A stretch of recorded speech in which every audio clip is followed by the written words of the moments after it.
And welcome back, everybody. This is Movies and Beyond. I'm Callum. That's Kyle. Kyle, how are we doing today?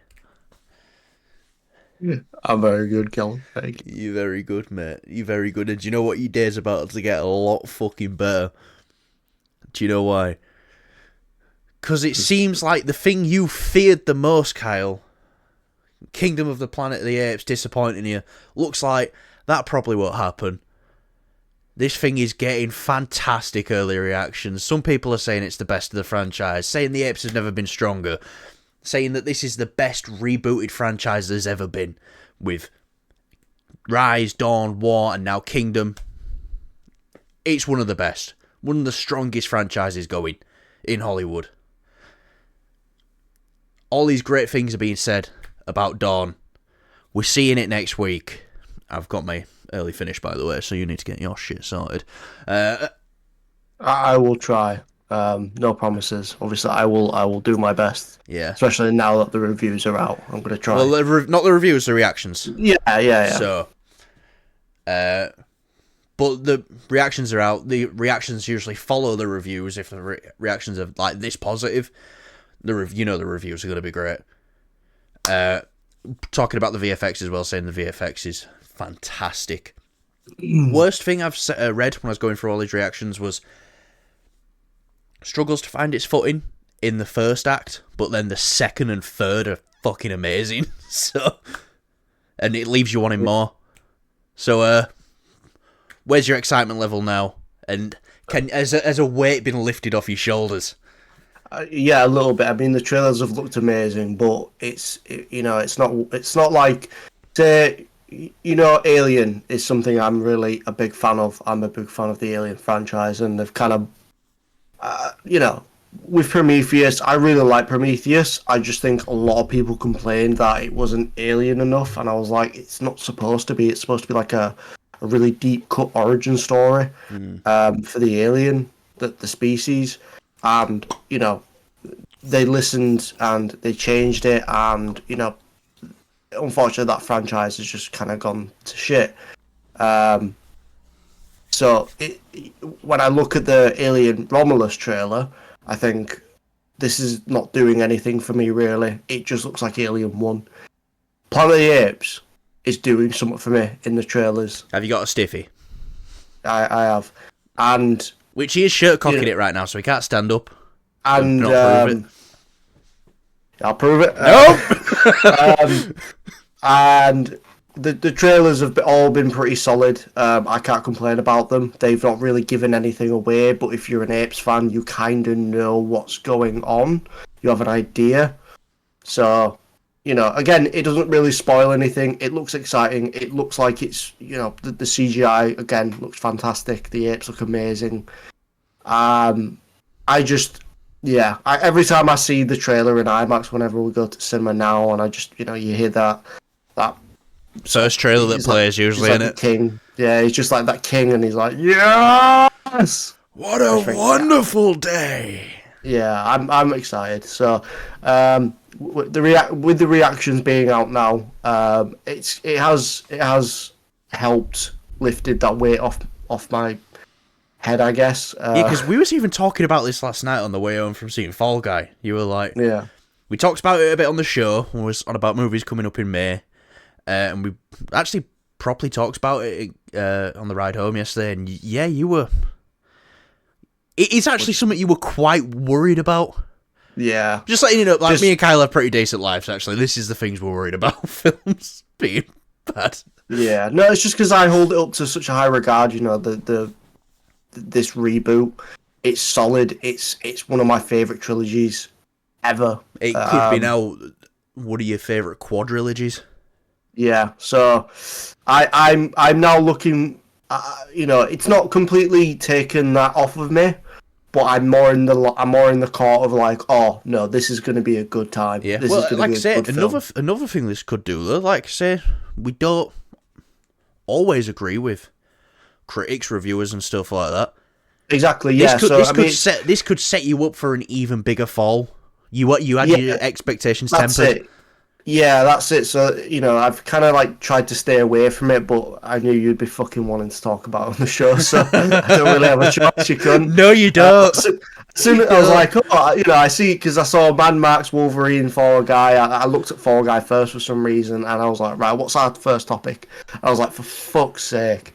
But it's fine. It's fine. Again, this is something that's good because it's now helped make me think, oh, this is going to be a good one. But still, people were saying, The Flash was the best comic book movie ever, and I like The Flash. I think it's pretty good. I enjoyed it. I had a fun time with it. It's nowhere near being the best comic book movie ever, though. Not even in the top 30 comic book films. Yeah. But it's good. Yeah. I enjoyed it. Yeah, if you haven't seen Flash, go see Flash. But that's all I've got to say with Planet of the Apes is I think I'm at that point. I was like in the middle with it because it seems like a whole new sort of, the dudes behind it and, Well, yeah, the director, Wes Ball, the director's getting a lot of credit for this and he's getting a lot of love. Yeah, so it's hopeful now. It's much more. It's on the side of like, okay, this is going to be a good film. At least. At least. Yeah. But is it going to be on the same level? Is it going to be on par with? Because the least I'd want is for it to be on par with one of the three films. Yeah. If it's just good, then I'm just like, what's the fucking point? Because this is like a masterclass of. The trilogy, I think, is like a masterpiece. Like, it's bank holiday weekend this weekend. I am rewatching it, the trilogy. Yeah.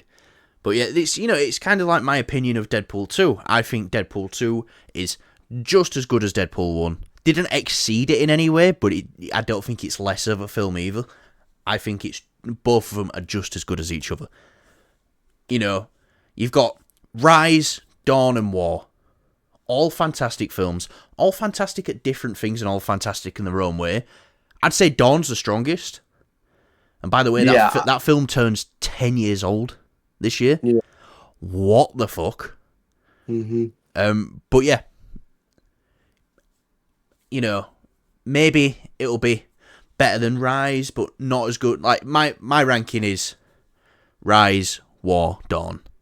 See, now, I think Rise is definitely, I think, critically speaking, I think it is the weaker one, but that's because that film wasn't originally actually meant to be tied in with Planet of the Apes. It was supposed to be about an ape going ape shit, and Caesar was supposed to be a lot different. Sorry, I've just looked into it a bit more. Going ape shit. Yes. Yeah. I watched Mr. Sunday's movies about it as well. They were talking about it, and that was pretty entertaining. All right, mate. Now for the rest of the show, we're going to have to do it in an Australian accent. Are you ready for that? Right, I'm doing it. I don't care. Oh, I'll do this all day. Right, no, do this topic. Anyways, Rise has a really special place in my memory. It's like it's the first one I've seen, and I was just like, oh my god, I love this film. I don't know, there's just something weird about it. I just loved it, and. Then Dawn came out in the cinema, and I was like, "Oh my god, they've really like stepped up something here." But I agree. Rise is probably critically speaking, with what it had to do. I don't blame it for that. I just think critically speaking, it is the third. But they're all great. Yeah, but I still hold it up high. I still hold it up to like my favorite one. Critically, it's not, but it is. My favourite to watch, to be honest. If Kingdom were going to have to slip into your ranking, where are you hoping it to slip in?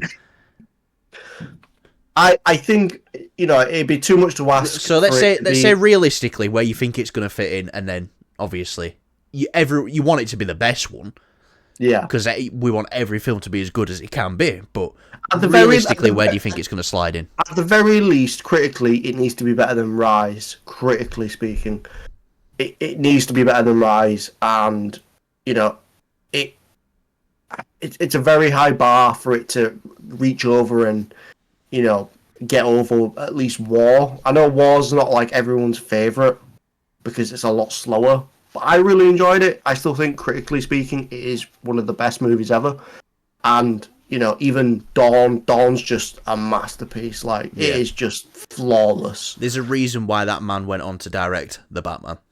Yeah. So.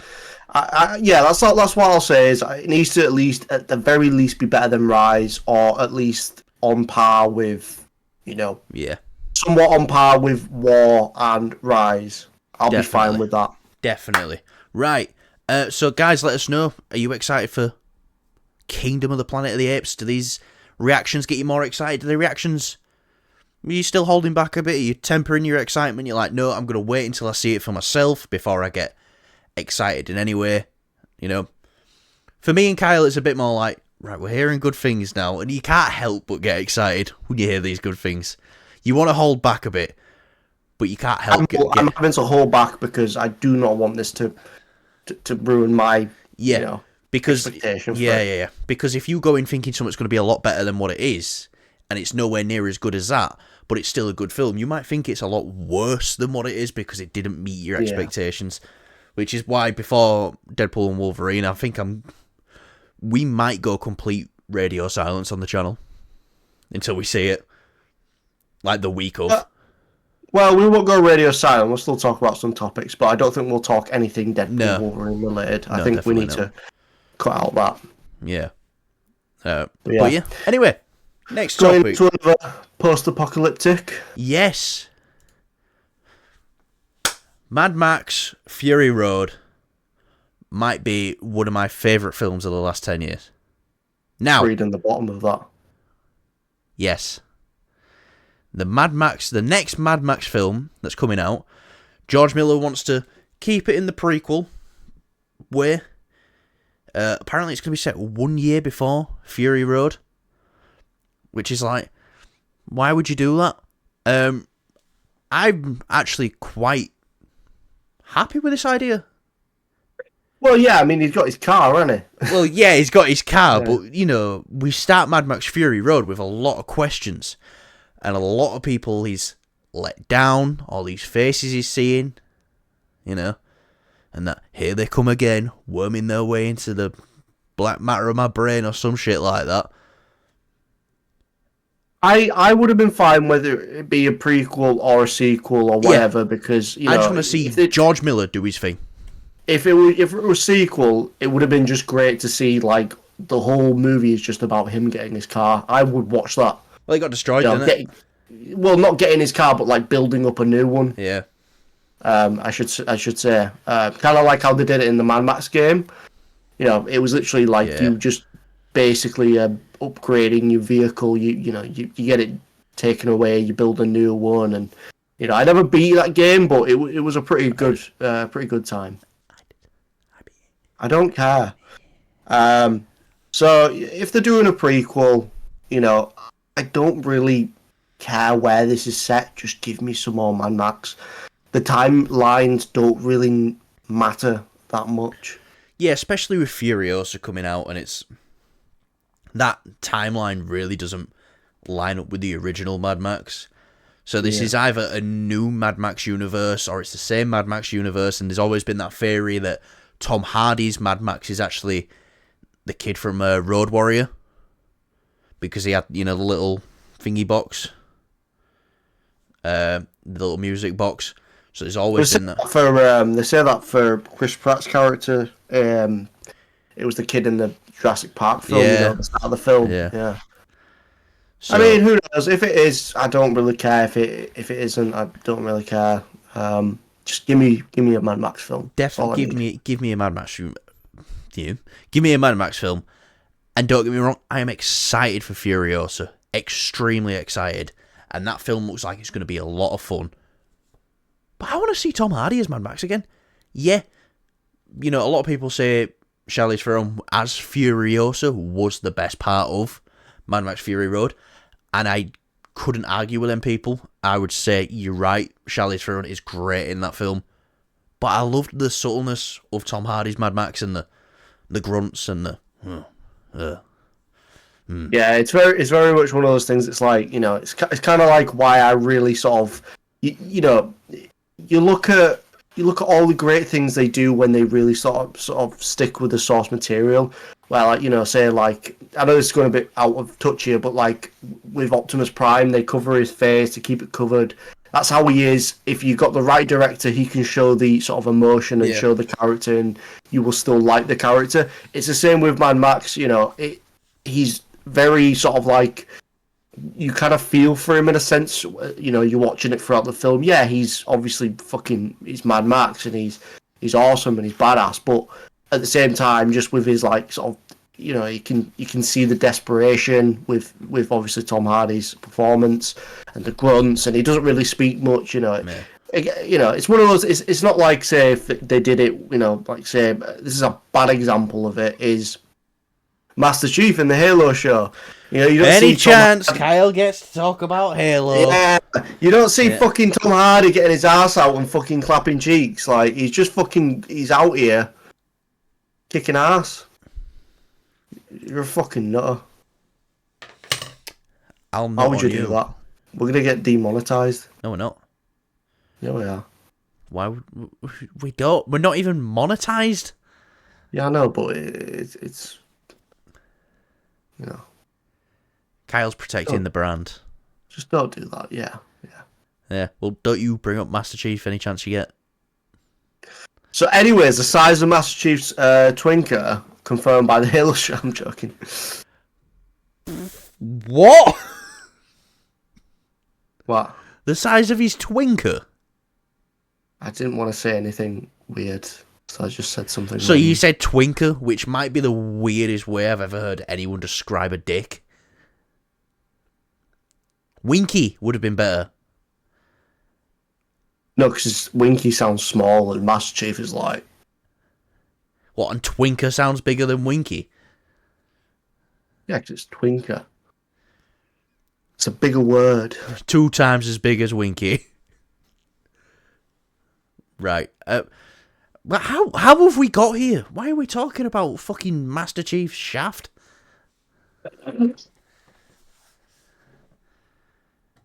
Yes. Right. Anyway, I think the thing we need to say with the Mad Max thing, anyways, is this film going to take another 10 years? That's the real question. Yeah, and it'll get to the point where they have to. New actor. Yeah, we're gonna have to recast Mad Max again. Yeah, hell yeah. Now, would it be funny though? Just throwing a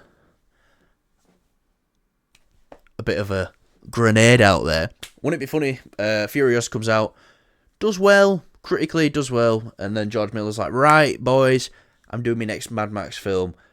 Tom Hardy's coming back, and all the rage right now, Mel Gibson's coming back also.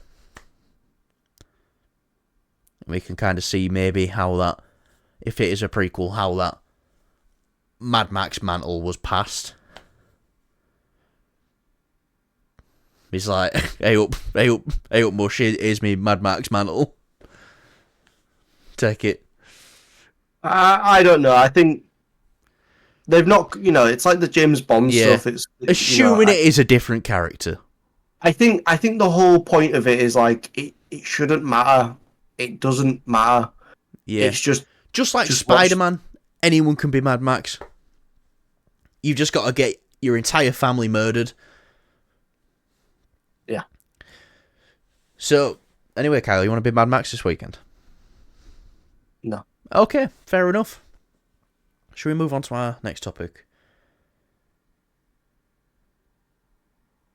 Come on, mate. Get them Friday feels in. I'm sorry. Come on. I'm not sorry. Should we move on to our next topic? Yes. Very good. He looks the right way. Let's do it. Yeah, mate. I'm going to tickle your ears tomorrow morning. Right. Wolverine. Kevin Feige has been talking about Hugh Jackman coming back as Wolverine. And he said to Hugh, after Logan came out, don't come back. Don't ever come back as Wolverine. It was the perfect ending. You don't want to ruin it. Now, a couple of years later, Hugh Jackman is coming back in Deadpool and Wolverine, a Kevin Feige production. What do you think kind of changed Kevin's mind? Well, listen, Kevin. As much as I love Kevin Feige, he's not perfect. He learns from things. He learns from his mistakes. He learns from what works, what doesn't. You know, it's like he said to Amy Pascal for The Amazing Spider-Man 2 is don't have the first scene, have it be like a big action scene, which it was in the film. You know, it was one of the things he said to her. And it's like, Kevin, you've done this in loads of your other films. You know, you got like Civil War and other things like that. So I think with Wolverine, I kind of get it. We all kind of get it. But if someone turned to you and say, "Oh, listen, right, if you could have a movie where it's Deadpool, Ryan Reynolds' Deadpool, and Hugh Jackman's Wolverine, and Hugh Jackman finally gets to wear the iconic suit," which he's been talking about lately as well, Hugh. Have you seen his comments on it? I've not seen. No. He said, I can't believe after all the time we've done this, we've never actually done the suit. He said it just feels so right. Yeah. So, you know, even with the ending of Logan, you've given it a couple of years. Again, this isn't going to ruin Logan. It's very much separate from that.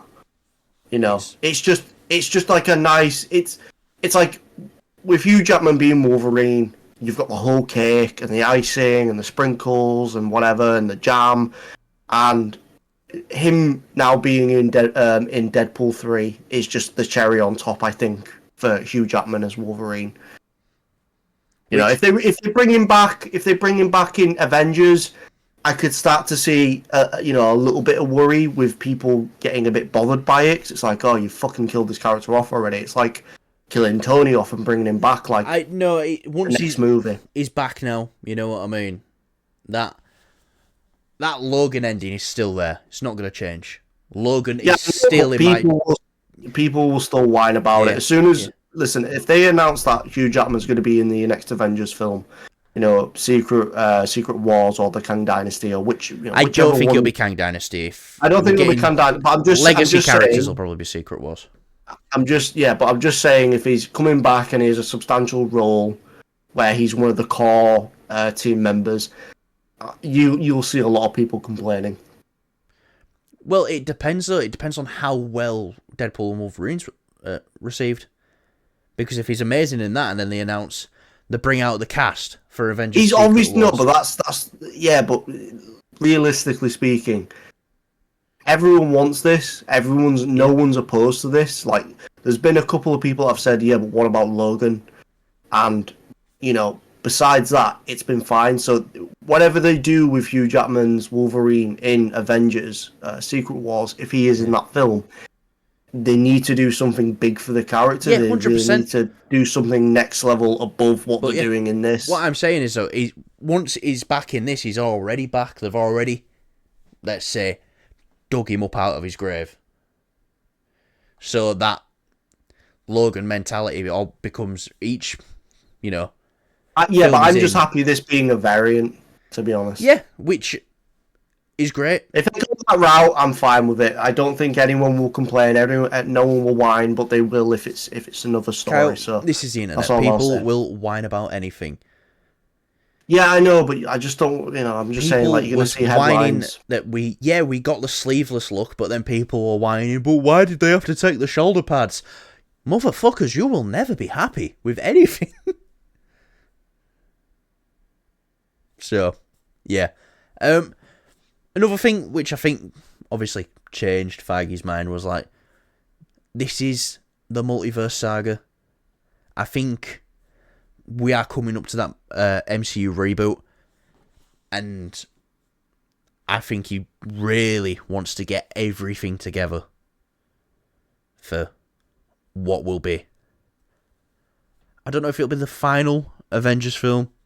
You know, they're probably going to focus on X-Men and Fantastic Four after this, but I think he's got a chance here, and it's like, no, let's get everyone back.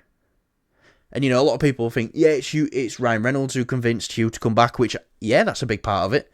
And that's what I want to see, Ryan and Hugh together on screen as Deadpool and Wolverine. But you got to think, Kevin Feige was a producer on the first X-Men film. He was there day one with Hugh Jackman.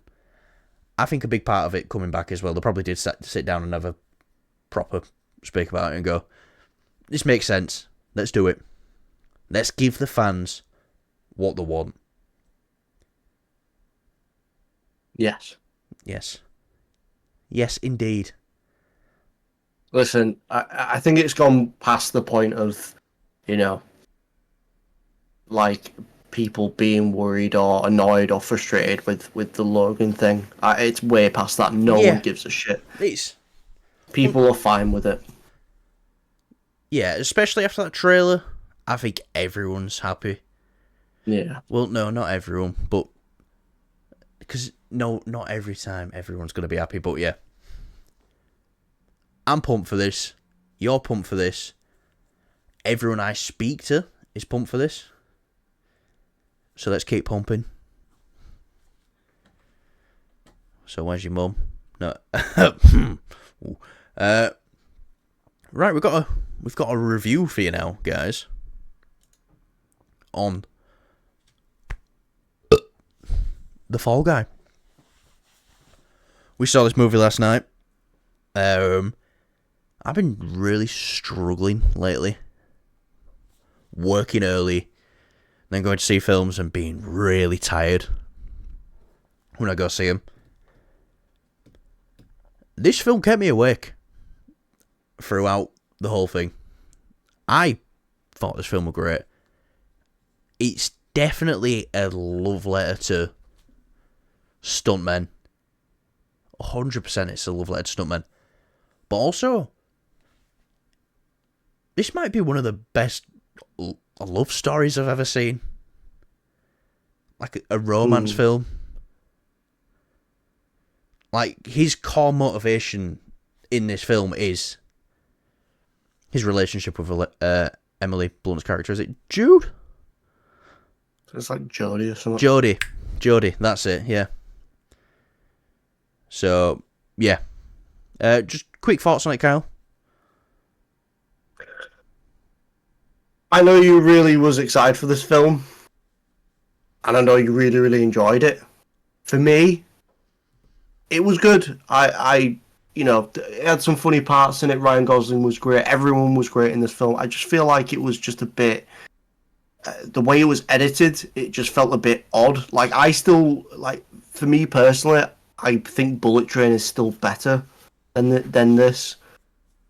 But this still is a great time. It's Ryan Gosling, obviously Emily Blunt. That they're all fantastic. Ryan Gosling is great with all the big set pieces and the action, and obviously he's funny. It's Ryan Gosling. Like, you can't not. Aaron Taylor Johnson as well. I thought he was great in this. Yeah, I feel like we didn't get enough of him. It felt a little bit weird, and I kind of didn't like how they cut out some of the jokes from the trailer. It would have been nice to just see them play out in the scene, and it was kind of weird. I thought we'd get a little bit more jokes because it gave me that vibe from the trailer. So, not to say that there isn't any. I just felt like there were going to be a bit more. So, yeah, I enjoyed this film. I don't think it was his best, to be honest. It definitely does feel like a love letter to, stuntmen and all the hard work they do and the risks they take. I don't think love story wise it's like up top notch, for me at least. What's your favorite love story? Ooh, that's a good one. There's a right answer here. Go on. The first Deadpool. I was going to say that. I just didn't want to be cheap about it, but... No, that is the right answer. Yeah. No, the first Deadpool has a pretty good love story element to it, I think. I think it's definitely better than this one, obviously. But yeah, it just... I don't know. I felt like the pacing was a little bit off for me. The soundtrack It's good. I don't want to spoil anything, but let's just say the 15 variations of kisses I was made for loving you didn't get on my nerves, but I could see how it would start getting on people's nerves. It just kind of, it just felt really weird. Like there was a point midway through, it felt like the ending of the film, but it was midway through, and I just thought, why is this so, sort of like it's slow-mo with the music, and it just feels like I'm supposed to be like, I'm like, oh no, there's like a twist, but it's not really a twist. There's like two twists. Yeah. And I'm like, I knew the first twist, the one on the boat column. I knew that was not, so why the fuck are they making it so dramatic? And then the main twist of the plot of the film, as soon as you start, watching the film and you kind of get a gist of what's going on, it's like, okay, no, I know what's going on here. Anyone can kind of figure this out. So that's my sort of pet peeves, I guess, with it. I'll say this as well. Third act, a little bit far-fetched, but I still enjoyed it. Yeah. I don't think it suited the world that they set up. They set up this world, and I don't think the third act kind of... See, I didn't get a vibe of a world even being set. It just felt very... Is this a world they're trying to create, or is this just like supposed to be like the real world? I don't fucking understand. It's the real world. I said, it always is. The humor's great. I think for me, it's definitely like the fun film of the year so far. It's not, it's how you say like you want a film to at least, if it's not great, at least be fun. The Free Guy. Yeah, I get what you mean. I think this is definitely better than Free Guy for me personally, but it's definitely just the fun film, to be honest. Yeah, which isn't a bad thing. I went in, I had a great time, I had fun. Yeah, do you know, we're usually pretty much in sync as well, but I found myself cracking up a lot more than you in this one. Yeah, they were just, the bit where they sort of were talking to each other, but through the script at the start of the film. I love that. Okay, I love that. I thought that was funny, but it just felt like it kind of went on and on and on and on and on. I was like, okay, I get the joke, it's funny, but can we move to another scene and do something else? No spoilers. It went on a bit too long. But when he passes the megaphone to the other guy. Oh, yeah. that was pretty good, yeah. Yeah. But again, it was just the pacing felt a bit off. Would I say go see this film? Yes, go see this film. It's a fun time at the cinema. That's all you can ask for. Yeah. Winston Duke as well. He was great in this. Yeah. Hannah Weddingham, I believe it is, who played the producer. She was pretty good. She was fantastic. Yeah. Emily Blunt is always fantastic. Ryan Gosling is always fantastic. Yeah. I give this a solid 7.5. Like I say, it's fun. Ryan Gosling's great. Everyone else is great as well, acting wise. But Ryan Gosling just obviously, as he does, he steals the show. Boy Kills World is we didn't review Boy Kill World, but for me that's this. It more aligned with what I kind of like, I think, maybe, and I definitely put this up a bit higher because it feels like it really tried to establish its world. I just don't think it did it that well. And I feel like the humour kind of just clicked with me a bit better as we were speaking in the taxi coming home. So, I give that an 8.5. Fall Guy gets a 7.5. Doesn't make it a bad film, just makes it a fun film at the cinema. Yeah, no, I'd definitely give this an 8. I think it's what I expected. I kind of expected a little bit more just because of how much this film means to the director. Obviously, with his career as being a stuntman. So I don't know. I just felt like could have been a bit more oomph in there, but it kind of missed it. Definitely. Star of the show though has got to be the dog. Yeah, the dog was pretty cool. Whose commands are in French. Yeah, that was hilarious. But yeah, no. I definitely will watch this film again. You know, I don't know if I'll see it in cinema maybe, but just because we've got loads of movies coming out already, we've got so much coming up. Yeah. Yeah, so I think I will. You know, I definitely will watch this film again. It's just a matter of when. This is a matter of when this comes on Amazon or Now TV or Netflix. Then it'll be like, I'm gonna stick that on tonight and watch it. Yeah. Yeah. I know this is gonna sound really stupid, and I said this to Callum as I left this. It's all right. I just felt like, you know, because at the end of the movie they play like a little reel of all the stunts they actually did in the film, and it looked really impressive. I just feel like the way they stylized the film made the stunts seem like they're not real, if that makes sense. It looks kind of funny, like CGI. Just with the way they frame the shots, you know, that's my only sort of weird nitpick about it. Is I feel like, I don't know if it's because it wasn't shot in IMAX, but it was just something felt a bit off about it. The way they sort of shot it, you know, because I couldn't really get a gist of a sense of scale with the stunts that they were doing, because the camera just felt so close most of the time. But looking at the reel, you know, I had a lot of fun just watching that. Yeah, the credits stunt were great. reel. Stay for the credits. Yeah. Which they'll lock you in right away anyway, so it should be all right. One thing I do want to mention though, quite an empty theatre for opening night. It was a Thursday, so it'll be bigger over the weekend. It'll be bigger tonight and tomorrow. That's it. It was a Thursday, and you know, it's fish and chip night, so people would have just been getting the fish and chips, like it is stated by law here in the United Kingdom that one must get the fish and chips on a Thursday. Except us, we got KFC. You just got us lined up for public execution. Good. All right. Anyway, I think that'll do us for today, guys. Yeah. Let us know what you thought of all these wonderful topics. These wonderful topics.